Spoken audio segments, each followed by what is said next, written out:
Hello, my name is Olurotimi Osha. Today is July the 9th, 2026. We're still in the spirit of celebrating the 250th birthday of America's independence and the Declaration of Independence. Today, I want to talk about one of the notable signers of the Declaration, but many people don't actually know his name. That's George Wythe.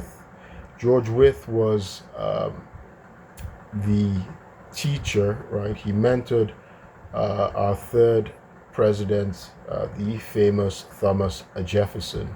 And importantly, as well, he also taught um, our longest serving Chief Justice and the person who's known as the father of uh, Marbury versus uh, Madison, right? That's the 1803 judicial decision, decided by Chief Justice John Marshall, who, I don't know if people know that he was actually the cousin of Thomas Jefferson as well. That's Chief Justice John Marshall. But they hated each other, by the way.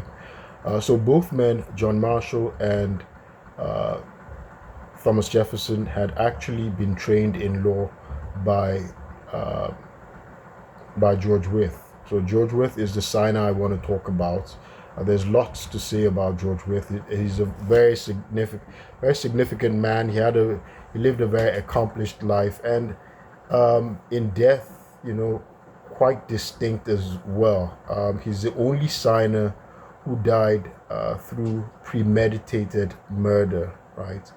There were other signers who were killed as well, like Button Gwinnett of Georgia was killed in a duel. Um, Thomas Lynch Jr. of South Carolina died at sea. His ship disappeared, and he and his wife died at sea. But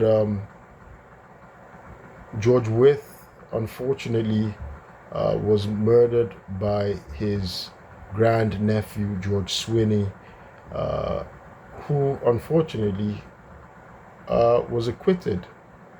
He was acquitted, and I'll tell the story. Well, the reason he was acquitted. Let me just I'm jumping ahead. He was acquitted because the witnesses against him were black. That's the former enslaved person and housekeeper of George Wythe, who had also been poisoned by arsenic, but she survived. That's Lydia Broadnax. And back then, black people could not, enslaved people, black people could not testify, could not be witnesses against against white people. They couldn't be witnesses in courts against white people. So that was why George Swinney, the alleged murderer of his, grand uncle, his uncle George Wythe, the signer, was able to be acquitted of the charge of murder. It was a case of double murder, actually, because George Wythe had a freed slave who was of mixed race by the name of Michael Brown, who lived with him, and he'd been training him. He had been teaching him Greek and Latin, and he was actually in George Wythe's will. But he was also poisoned with arsenic, and he didn't survive, unlike Lydia Broadnax.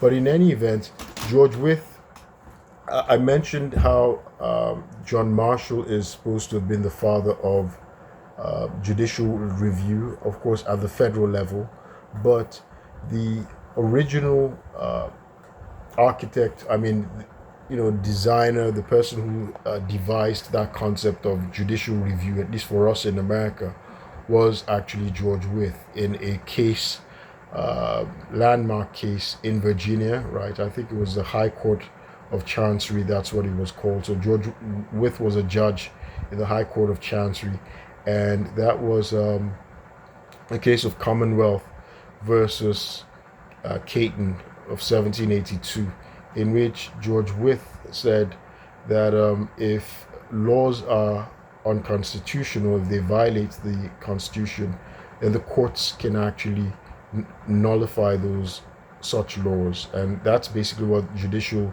review, you know, was also positing in Marbury versus the case of Marbury versus Madison under Chief Justice John Marshall at the federal level, basically saying that the courts have a right to review, in legislative acts and even federal laws as well, as we just saw recently, which the courts presided by Chief Justice John Roberts, in which they struck down President Trump's executive order as violating the Constitution, right? With respect to birthright citizenship in the case of Trump versus Barbara, right? So, but in any event, let me get back to George Wythe. So there's a lot to say. I don't want to make this video long, so I might look at some of his cases and his analysis, later on. But George Wythe was born into a wealthy planter family in 1726, and of course he died in 1806. He died at the age of 80 years old. So he did live long, even though he was murdered through poisoning. Now, when you look at the Declaration of Independence, his name comes first in Virginia. For the signers for Virginia, George Wythe's name comes first. And in fact, Thomas Jefferson, the author of the Declaration, his name is about two places below George Wythe's. So George Wythe, I think by the time of the Declaration of Independence, George Wythe must have been, roughly 50 years old, right? 50 years old, thereabouts, and 49 or 50 years old. He turned 50 that year. And Thomas Jefferson was, in his 30s. I think he was roughly 33 years old. He was a young man, much younger than George Wythe, who had been his professor. George Wythe was actually the first, he's dubbed America's first professor of law. So he was professor of law and police at the College of William and Mary, which Thomas Jefferson graduated from. Briefly, Chief Justice John Marshall went to school there, but he didn't complete his education. Chief Justice John Marshall, by the way, hardly attended school, so he was a self-taught man. But George Wythe was his professor, and but George Wythe also had a law office in which Thomas Jefferson clerked for him, right, while he was was going through the apprenticeship to become a lawyer. So George Wythe was born into a wealthy planter family in Virginia, and he married early, I think about in his early 20s, maybe 21, and his first wife died, and he married again. And his second wife, they were married for a long time, over 30 years, maybe 32 years or so. And after she died, he had an enslaved woman whom he subsequently freed. That's Lydia Broadnax, whom I mentioned earlier. And he moved with her to a house in Richmond, and with a young, mixed race man. There were, subsequent historians have, they've claimed that he was probably in an intimate relationship with Lydia Broadnax, and that George Brown was a child of that relationship, because he had a particular interest in Michael Brown, not George Brown. Michael Brown, the mixed race freedman. He had a particular interest in him. He trained him himself. He was teaching him Latin and Greek, and he actually had him in his estate, right? He included him in his estate to inherit from him. And in his will, he declared that Thomas Jefferson was to take over his education, right? Take over his education. Now, George Wythe gave his book collection, which was also substantial, to Thomas Jefferson, right? His famous protege. So George Wythe taught several people. He mentored several people. As I said, Thomas Jefferson John Marshall, who went on to become Chief Justice, right? And Henry Clay. I've done a video on discussing Henry Clay. Henry Clay is of the corrupt bargain, right? The corrupt bargain incident, right? Of the instance of the first corrupt bargain, when he let his votes go over to John Quincy Adams so he could win the presidency through a vote in Congress against Andrew Jackson. And of course, Andrew Jackson labeled them as having entered into a corrupt bargain, because soon after John Quincy Adams became president, he appointed Henry Clay as his Secretary of State. So Henry Clay was a senator. He was from Kentucky, and so he had been a protege, a pupil of George Wythe as well. Now, I just mentioned Kentucky. I don't know if people realize Kentucky was actually carved out of Virginia. So Virginia was very big.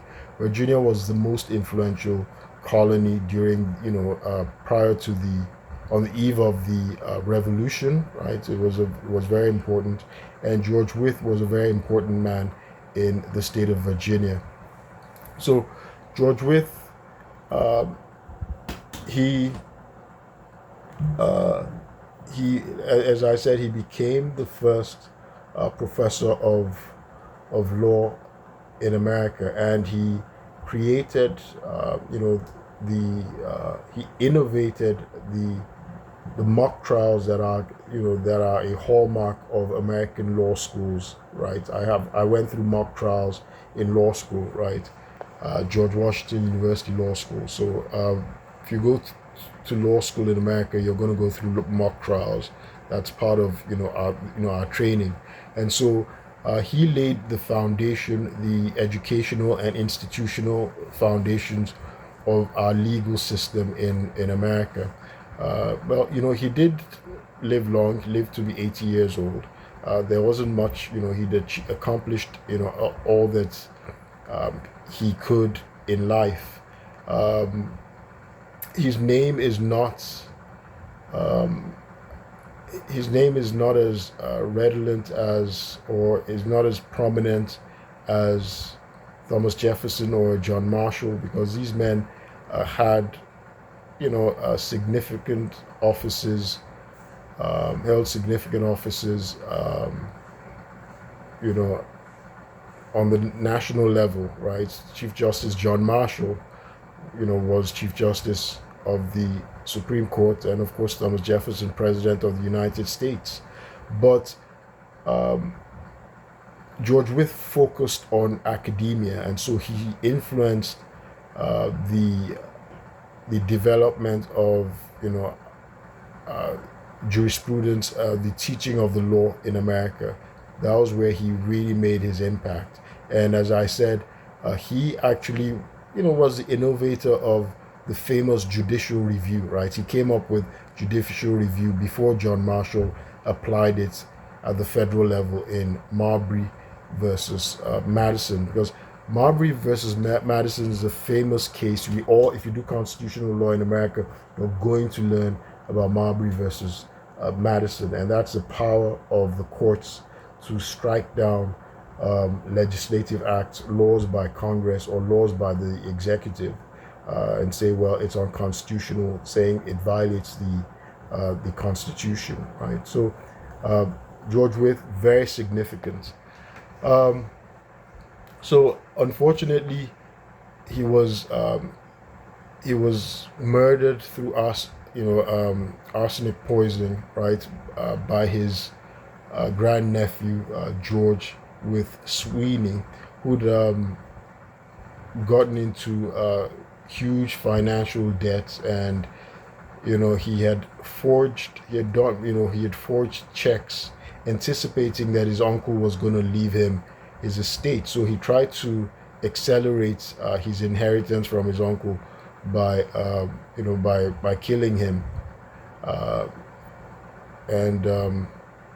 so he also didn't want to be discovered for for the forgeries. But again, unfortunately, while George Wythe died and the young man Michael Brown died, Lydia Broadnax, the former slave of George Wythe, um, who freed her. He freed all his slaves, by the way. He, she survived, but because of the the custom then, or the tradition or the law, that a slave or a black person, she wasn't a slave then, she was just, she was an African descent, a black person.